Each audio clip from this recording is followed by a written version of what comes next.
નમસ્કાર દોસ્તો, world in બોક્સની યુટ્યુબ ચેનલ પર હું છું આપનો દોસ્ત રજની. મિત્રો, ડેલી 5 શ્રેણીમાં આપનું સ્વાગત છે. આપણે વાતો કરવી છે આજે ગુજરાતી સાહિત્યને લગતા અગત્યના 5 પ્રશ્નોની, અને એવા પ્રશ્નો તમારા માટે લઈ આવ્યો છું કે જે સાહિત્ય સ્વરૂપ માટે વિશેષ મહત્વના છે. સાહિત્ય સ્વરૂપ સ્પેશિયલ. ગુજરાતી જે સાહિત્ય રચાય એનું પણ સ્વરૂપ તો ખરું જ ને. કોઈ નવલકથા છે, કોઈ કવિતા છે, કવિતામાં પણ ગીત છે, ગઝલ છે, સોનેટ છે, ખંડકાવ્ય છે. આ બધા સાહિત્યના સ્વરૂપ છે. આ સ્વરૂપોને લઈને પરીક્ષામાં કેવા પ્રશ્નો અગાઉ પૂછાઈ ગયા છે એ તમારા માટે લઈ આવ્યો છું, અને એને આપણે જોઈએ અને સાથે સાથે તેની સાથે જોડાયેલી કેટલીક ઘટના બાબતોને પણ સાથે વણી લઈએ. તો આગળ ચાલીએ એ પહેલાં મનોજ ખંડેરિયાનો શેર મને એક રોકે એટલે તમને પહેલાં કહી દઉં, પછી જ કંઈક જામે. એ શું કહે કે પકડો કલમ ને કોઈ પડે એમ પણ બને. પકડો કલમ ને કોઈ પડે એમ પણ બને. આ હાથ આખે આખો બળે એમ પણ બને. કે પકડો કલમ ને કોઈ પડે એમ પણ બને.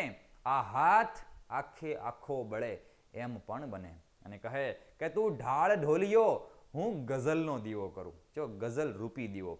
તું ઢાળ ઢોલિયો હું ગઝલનો દીવો કરું. અંધારું ઘરને ઘેરી વળે એમ પણ બને. કે તું ઢાળ ઢોલિયો હું ગઝલનો દીવો કરું.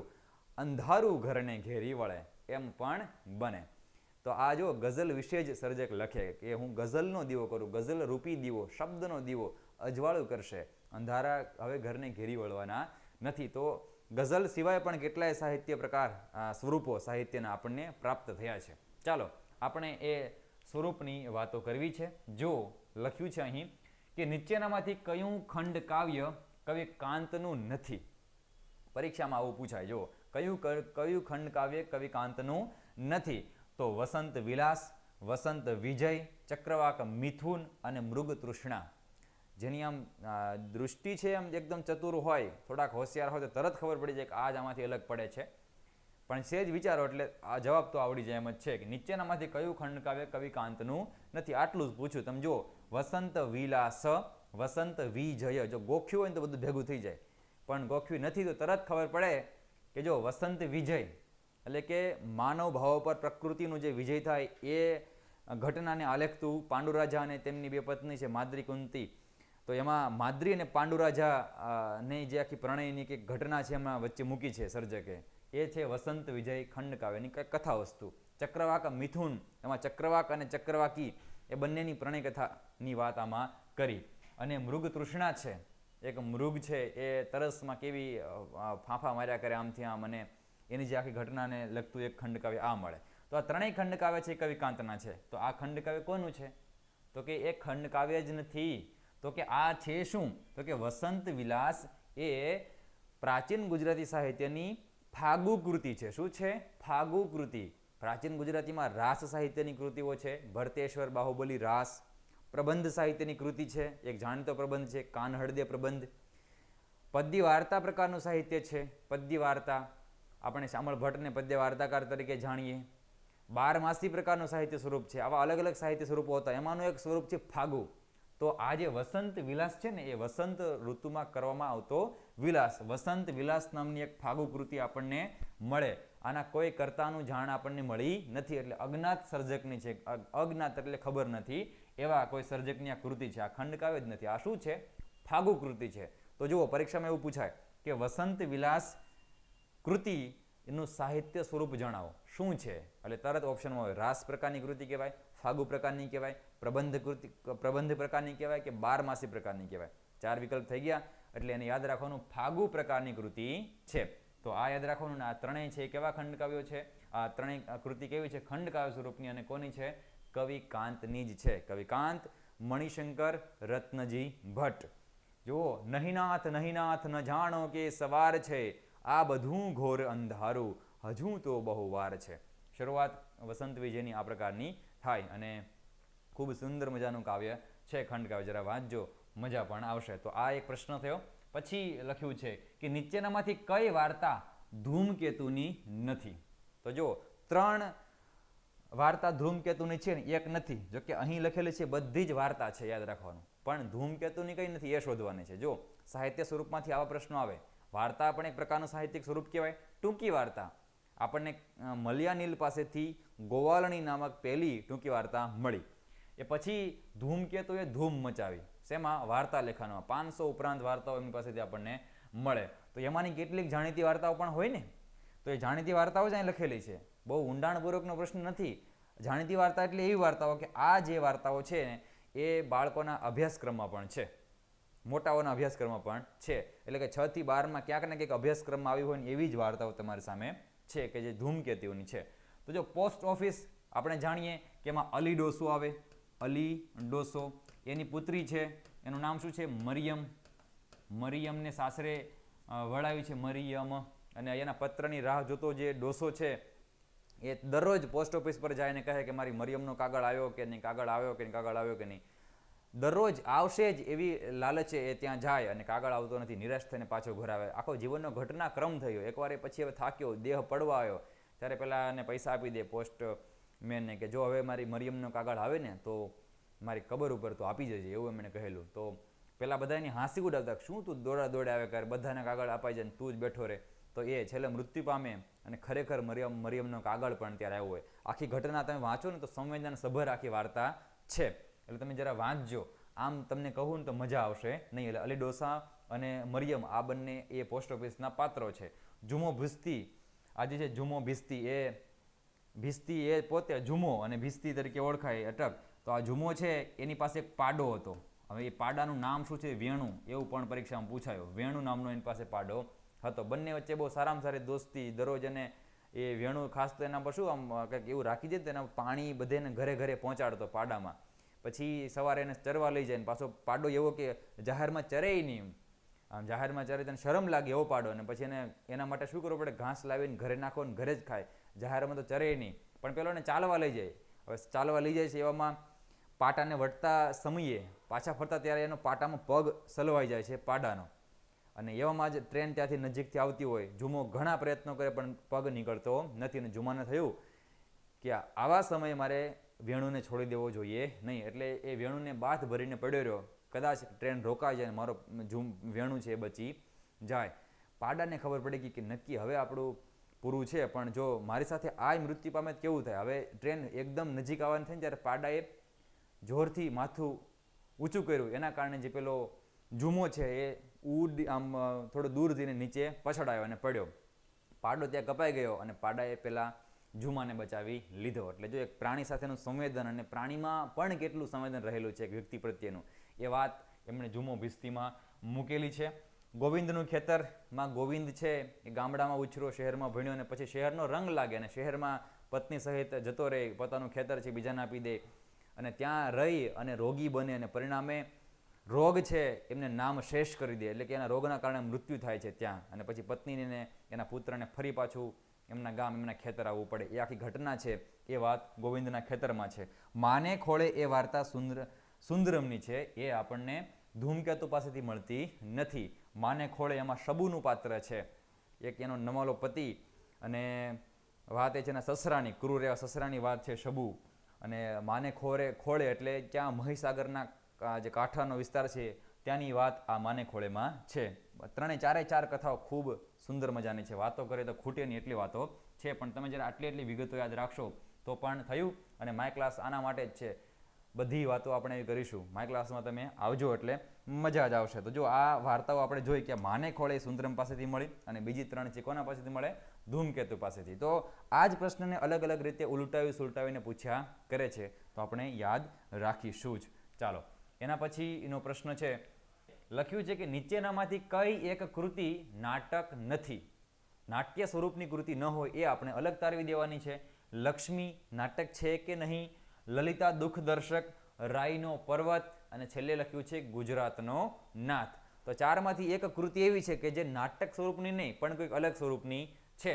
આમ જુઓ ને તો પ્રશ્ન સાવ સરળ છે.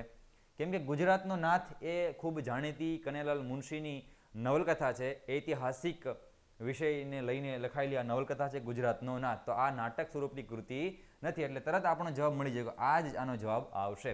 બીજા જ્યારે 3 છે ને એ શું છે? નાટક છે. દલપતરામ પાસેથી આપણને લક્ષ્મી નામનું નાટક મળ્યું. રણછોડભાઈ દવે પાસેથી આપણને લલિતા દુઃખદર્શક નામનું નાટક મળ્યું. રમણભાઈ નીલકંઠ પાસેથી આપણને રાયનો પર્વત એ નાટક મળ્યું છે. તો જો આ ત્રણેય નાટક હતા અને આ એક છે નવલકથા. તો આ પ્રશ્ન એકદમ સહેલો છે. જો તમે જરાક આમ ખાલી યાદ હોય કે ભાઈ મુનશી પાસેથી આપણને પાટણની પ્રભુતા, રાજાધિરાજ, ગુજરાતનો નાથ, પૃથ્વી વલ્લભ આવી બધી નવલકથાઓ મળી છે, તો તરત આ પ્રશ્નનો જવાબ આપણને જડી જાય, મળી જાય. તો આવી રીતે જરા જોવાનું. પછીનો એક પ્રશ્ન છે, તમે જો લખ્યું છે કે કાવ્ય સ્વરૂપનું ઉદ્ભવ સ્થાન ખોટું દર્શાવ્યું હોય તે વિકલ્પ પસંદ કરો. એટલે તમારી સામે હાઇકુ, સોનેટ, ગઝલ અને ખંડકાવ્ય એ 4 કાવ્યના સ્વરૂપ આપ્યા. તમે જુઓ, કાવ્ય તો કહેવાય જ બધાને, પણ એ અલગ અલગ ઢબવાળા કાવ્યો હોય. જેમ કે કેટલાક ગીત જ કહેવાય, કેટલાક ગઝલ જ છે, કેટલાક સોનેટ જ છે, એમ કેટલાક હાઇકુ છે, કેટલાક ખંડકાવ્ય છે. તો આમાંથી 4 તમારી સામે લખ્યા છે કે આ જે કાવ્યો છે એ આપણે ત્યાં કેવી રીતે, ક્યાંથી ગુજરાતીમાં આવ્યા છે. પહેલાં તો એનો ઉદ્ભવ ક્યાં થયો છે આપણને તેટલું જ પૂછ્યું છે. તો તમે જુઓ, હાઇકુ છે એ જાપાનનો કાવ્ય પ્રકાર, પછી સોનેટ ઇંગ્લેન્ડનો કાવ્ય પ્રકાર, ગઝલ પર્શિયા ઈરાની કાવ્ય પ્રકાર, ખંડકાવ્ય સંસ્કૃત કાવ્ય પ્રકાર. કયું ખોટું છે ને આપણે એ શોધી કાઢવાનું છે. તમે જુઓ તો કાલિદાસ વખતથી ખંડકાવ્યો લખાતા આવે છે. મેઘદૂત નામનું ખંડકાવ્ય ખૂબ જાણીતું છે. દૂત કાવ્ય તરીકે પણ તેને ઓળખવામાં આવે. કવિ કાંત છે આપણે ત્યાં સંસ્કૃત ભાષાના સારા એવા અભ્યાસી, ખંડકાવ્યના પરિચયમાં આવ્યા અને એમણે ગુજરાતીમાં ખંડકાવ્ય લેખનની શરૂઆત કરી. એટલે આપણે કવિ કાંતને ખંડકાવ્યના પિતા કહ્યા. અને સંસ્કૃતમાં લખાય છે એટલે સંસ્કૃત કાવ્ય પ્રકાર કહેવાય, વિદેશનો કોઈ કાવ્ય પ્રકાર છે નહીં. તમે ગઝલ જુઓ તો ગઝલ એ આપણે ત્યાં અરબી ફારસી ભાષામાંથી આવી, કે જેનું ઉદ્ભવ સ્થળ ક્યાં તો પર્શિયા ઈરાન છે, એટલે ઈરાની સ્વરૂપ કહેવાય, પર્શિયન સ્વરૂપ કહેવાય, એ કાવ્ય પ્રકાર કહેવાય. એટલે ગઝલ છે એ અરબી ફારસીમાં ત્યાં ઉદ્ભવી છે આ સ્થળે. આપણે ત્યાં ઉર્દુ મારફતે ગુજરાતીમાં ગઝલો આવી છે. તો આ ગઝલનું સ્વરૂપ બરાબર લખ્યું છે. હાઇકુની આપણે વાત કરીએ તો સ્નેહરશ્મિ ઝીણાભાઈ રતનજી દેસાઈ જે આપણે કહીએ, તેમની પાસેથી હાઇકુનો આખો સંગ્રહ મળે અને તેઓ જાપાનના કાવ્ય સ્વરૂપનું નિરીક્ષણ કરી અને ત્યાંથી આપણે ત્યાં ગુજરાતીમાં એ પણ હાઇકુ લખતા થાય છે. સોનેરી ચાંદ, રૂપેરી સૂરજ એ સ્નેહરશ્મિનો હાઇકુનો સંગ્રહ છે. એટલે જાપાનનો કાવ્ય પ્રકાર છે. સાચી વાત છે. પરીક્ષામાં તમને એક એક માર્કમાં પૂછી દે કે ભાઈ હાઇકુ છે એ આપણે ત્યાં કયા દેશમાંથી આવેલું છે. એટલે એ ઉડીને તો આવ્યું નથી ગયું, પણ સ્નેહરશ્મિ છે એ જાપાનીઝ કાવ્ય સ્વરૂપ કાવ્ય પ્રકારો છે તેના અધ્યયન પછી આપણે ત્યાં ગુજરાતીમાં એમણે પણ એ પ્રકારની રચનાઓ કરી અને પછી બધા લોકોએ, ઘણા લોકોએ હાઇકુમાં સર્જન કર્યું. હવે જો સોનેટ છે એ ઇંગ્લેન્ડનો કાવ્ય પ્રકાર છે એવું આપણને કહેવામાં આવ્યું, તો એ ખોટું છે. એક વાત સાચી છે કે આપણે ત્યાં ગુજરાતીમાં સોનેટ કઈ અસર હેઠળ આવ્યા, તો પેટ્રાર્ક અને શેક્સપિયર છે એ બંનેની અસર તળે આપણે ત્યાં ગુજરાતીમાં સોનેટ આવ્યા. હવે જે ઇંગ્લેન્ડમાં સોનેટનું સ્વરૂપ વિકસ્યું ખરું, પણ ઉદ્ભવ્યું ઇંગ્લેન્ડમાં નથી. તેનું ઉદ્ભવ સ્થાન છે ને એ ઇટાલી છે. ઇટાલીમાં સોનેટનો ઉદ્ભવ થયો, ત્યાંથી પછી ઇંગ્લેન્ડમાં ખૂબ વિકસ્યું અને ત્યાંથી પછી ગુજરાતીમાં આવ્યું. આપણને પૂછ્યું કાવ્ય સ્વરૂપનું ઉદ્ભવ સ્થાન ખોટું ગયું છે, તો ઉદ્ભવ સ્થાન ઇંગ્લેન્ડની પણ ઇટાલી આવે. એટલે સોનેટનું ઉદ્ભવ સ્થાન ઇટાલી છે. આપણે ત્યાં આવ્યું છે ક્યાંથી, તો કે ઇંગ્લેન્ડમાં શેક્સપિયર પેટ્રાર્કની અસર તળે ગુજરાતીમાં સોનેટ આપણે ત્યાં બકા ઠાકોર લઈ આવે છે. સોનેટના પિતા તરીકે આપણે તેમને ઓળખીએ છીએ. ગઝલ આપણે ત્યાં બાલાશંકર ઉલ્લાસરામ કંથારિયા લઈ આવે છે. તો આવી જે વિગતો છે એને બરાબર જાણતા હોય તો જવાબ તરત આવડે અને ચારેયની અંદર એક એક પ્રશ્ન બની શકે એમ છે પરીક્ષામાંથી. એટલે બરાબર યાદ રાખજો કે કયો કાવ્ય પ્રકાર ક્યાંથી આવ્યો છે. પછીનો પ્રશ્ન તમારી સામે છે કે નીચેનામાંથી કઈ કૃતિ હાસ્ય સાહિત્યની નથી. એટલે કે એમાં હાસ્યનું કોઈ સ્વરૂપ નથી. હાસ્ય સાહિત્ય એટલે શું કે એ હાસ્યના વિષયને કેન્દ્રમાં રાખીને લખાયેલી સાહિત્યની નથી, કૃતિ નથી, એટલું જ જોવાનું છે. નવલકથા, નાટક એવું કશું જ નહીં. સ્વરૂપ એનું ગમે તે હોય તે. જો સાહિત્ય સ્વરૂપ પણ અલગ છે, સાહિત્ય વિષય પણ અલગ છે. ઇતિહાસ વિષય પર લખાય, સમાજના વિષય પર લખાય, એમ હાસ્યના વિષય પર પણ કૃતિ લખાતી હોય છે. એટલે હાસ્યના મુખ્ય વિષયને કેન્દ્રમાં રાખી અને લખાયેલી કૃતિ હોય તો એમાંથી 3 સરખી અને એક છે એ અલગ પડે. જેમ કે ભદ્રમ ભદ્ર, તો રમણભાઈ નીલકંઠ આપણને ઈસવીસન 1900માં આ નવલકથા આપે, જે ગુજરાતીની સૌ પ્રથમ હાસ્ય નવલકથા બની રહે. અમે બધા એ આપણને કોની પાસેથી કૃતિ મળે તો 2 સર્જકો એના છે, ધનસુખલાલ મહેતા અને જ્યોતિન્દ્ર દવે. આ બંને એ થઈ અને અમે બધા નામની કૃતિ નવલકથા લખી. વળી જ્યોતિન્દ્ર દવે પાસેથી આપણને રંગ તરંગ, રેતીની રોટલી એવી બધી પણ કૃતિ મળે. અને આ ત્રણેય એવી છે કૃતિ કે જેમાં હાસ્ય રસ મુખ્ય છે. એટલે હાસ્ય સાહિત્યની કૃતિ આને કહેવાય. જ્યારે નીચે જે લખ્યું છે ને સ્મરણ સંહિતા, આ સ્મરણ સંહિતા જે કૃતિ છે એ કરુણ પ્રશસ્તિ કાવ્ય છે. કોઈના મૃત્યુ પછી એની યાદમાં લખાયેલા કાવ્યો એને કરુણ પ્રશસ્તિ તરીકે આપણે ઓળખીએ છીએ. દલપતરામે ફાર્બસ વિરહ જે લખ્યું એ કરુણ પ્રશસ્તિ આપણું સૌ પ્રથમ બન્યું. એમ નરસિંહરાવ દિવેટિયાએ તેમના પુત્રના અવસાન પછી જે કેટલા કાવ્યો લખ્યા એ આમાં સમાવિષ્ટ છે. તો એ સ્મરણ સંહિતા જે છે ને, પુત્રનું સ્મરણ સંહિતા એવું ગ્રંથનું નામ જ આપ્યું. એમના પુત્રનું અવસાન થયું, પરિણામે એમને કવિતાઓ ઘણી બધી લખી. એમને એક જાણીતું પ્રાર્થના તરીકે ગવાતું ગીત પણ ખરું ને, મંગલ મંદિર ખોલો દયામય, મંગલ મંદિર ખોલો, જીવન વન અતિ વેગે વટાવ્યું, દ્વારે ઊભો શિશુ ભોળો, દયામય મંગલ મંદિર ખોલો. તો એ આપણને સ્મરણ સંહિતામાંથી મળી. એટલે આ જે છે ને એ હાસ્યની કાવ્ય સંગ્રહ નથી, આ કાવ્ય સંગ્રહ છે. આમાં અલગ અલગ કવિતાઓ છે અને કાવ્ય સંગ્રહનું નામ જ છે સ્મરણ સંહિતા. તો એ હાસ્ય વિષય નથી, એમાં કરુણ પ્રશસ્તિનો વિષય છે. એટલે કરુણ પ્રશસ્તિ પ્રકારનું છે આ. અને આ ત્રણેય છે એ હાસ્ય સાહિત્ય કહી શકાય કે હાસ્ય એનો મુખ્ય વિષય રહ્યો છે. તો તરત આ જવાબ આપણને મળી રહેશે.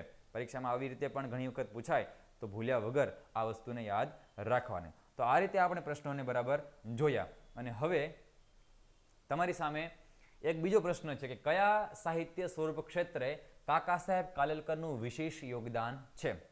તમને 5 પ્રશ્નો મેં કહ્યા, જવાબ પણ આપ્યા. હવે વારો તમારો છે. તમારી સામે આ એક પ્રશ્ન છે કે એવું કયું સાહિત્ય સ્વરૂપ છે, સ્વરૂપ જોવો બરાબર, કે એમાં કાકા સાહેબ કાલેલકરનું વિશેષ યોગદાન છે અને સ્વરૂપ સાથે એનું નામ ખાસ જોડાયેલું છે. તો શું પ્રવાસ સાહિત્ય, એટલે કે પ્રવાસ, પછી નવલકથા, નિબંધ કે નાટક? તો જવાબ તમને શું લાગે? અત્યારે જ પહેલાં ધારી લો. જવાબ તો તમારે જ આપવાનો છે. આનો કોમેન્ટમાં લખીને કહેવાનું છે કે આ જવાબ આવે. તમારે 1, 2, 3 લખવું હોય તો વાંધો નથી, અને પ્રવાસ, નવલકથા, નિબંધ કે નાટક લખવું હોય તો પણ વાંધો નથી. કહો ચાલો. તમને એમ થાય કે ચાલો પ્રવાસ ટીક કરી દઈએ. કેમ? તો કે એમની પાસેથી પ્રવાસના સારા સારા ગ્રંથો આપણને મળ્યા જ છે ને. કાકા સાહેબ કાલેલકરે જો હિમાલયનો પ્રવાસ, રખડવાનો આનંદ, જીવન લીલા, એવા કેટલા બધા સારા સારા પુસ્તકો આપણને આપ્યા છે પ્રવાસના પણ. તો પ્રવાસ સાહિત્ય છે. આ શું વાત છે? જેવી રીતે હાસ્ય સાહિત્ય હોય એમ પ્રવાસનું સાહિત્ય છે. એક પણ વિષય છે કે પ્રવાસને લઈને લખાય, હાસ્યને લઈને લખાય, સમાજને લઈને લખાય, ઇતિહાસના વિષયને લઈને લખાય. એને સાહિત્ય સ્વરૂપ ના કહેવાય, યાદ રાખજો. આને સ્વરૂપ કહેવાય નહીં. આપણને શું પૂછ્યું? સ્વરૂપની વાત કરી. એટલે આ વિષય એમણે મુખ્ય રાખ્યો. કાકા સાહેબ કાલેલકરે એમના પ્રવાસોનું વર્ણન કર્યું, પણ સ્વરૂપ કયું? નવલકથામાં વર્ણન કર્યું, નિબંધમાં વર્ણન કર્યું કે નાટકમાં વર્ણન કર્યું? એટલે ચાલો એક સરળતા થઈ ગઈ, જવાબ પ્રવાસ આવતો નથી. એટલે કયા સાહિત્ય સ્વરૂપમાં એમણે કામ કર્યું છે, અને એના કારણે એ સાહિત્ય સ્વરૂપ ઘણું જાણીતું પણ બન્યું છે. તો બસ તમારે જવાબ આપવાનો છે, અને તમારો જવાબ સાચો કે ખોટો એ તમને કહેવામાં આવશે તમારા પ્રત્યુત્તર સ્વરૂપે. તો મૂંઝાયા વગર જવાબ આપો. હું તૈયાર રહીશ અને રાહ પણ જોઈશ કે તમે કેવા બધા જવાબ આપો છો. આ સાથે એ પણ કહેવાનું છે કે આ જે આખો પ્રયાસ છે તમને કેવો લાગી રહ્યો છે, વિડીયો પણ કેવો લાગ્યો પણ કહેવાનું છે. મિત્રો સુધી આ બધી વાતને વહેતી મૂકવાની છે, એને પણ ભૂલી જતા નહીં. બસ આ હકથી કહી શકાય. એટલે તમને કહેવાનું હોય જ કે લાઇક અને શેર ને જે તમારાથી થાય એ બધું જ કરવાનું. આ વિડીયોનો વિસ્તાર થવો જરૂરી છે. જ્ઞાન છે ને એ વેચતા વધે, એટલે બસ એ જ કામ કરો કે વેચતા આપણું જ્ઞાન પણ વધવું જોઈએ. તો બસ આવી જ રીતે મિત્રો ફરીને આપણે મળતા રહીશું અને આવી નવી નવી જ્ઞાન ચર્ચાઓ કરતા રહીશું. આપણે ફરી મળીશું ટૂંક સમયમાં. આવજો મિત્રો. જય હિન્દ.